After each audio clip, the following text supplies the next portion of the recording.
Mga bro, handa na kayo sa mga balitang malulupit sa karagatan.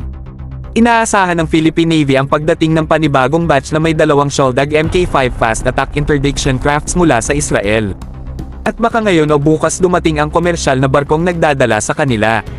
Ito ang pang-5 at pang-6 na unit mula sa total na 9 na units na nakatakdang maipadala sa Philippine Navy.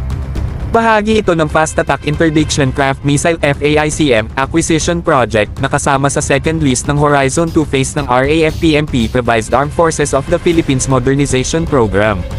Ang Israel Shipyards ang nanalo sa deal na ito sa pamamagitan ng isang kasunduan sa pagitan ng Pilipinas at Israeli Defense Ministries. Huwag muna silang i-commission dahil dadaan pa sila sa mga test, inspection, at minor fitting bago ito mangyari.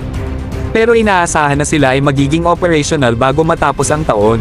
Ang mga Shoaldag Mk5 ay kilala sa Philippine Navy bilang Aero-class FAICs. Tandaan ninyo ang pangalang iyan, mga bro, dahil magsisilbing simbolo ng bilis, kapangyarihan, at husay. Ang mga barkong ito ay gawa para manalo sa karagatan at protektahan ang mga interes ng ating bansa.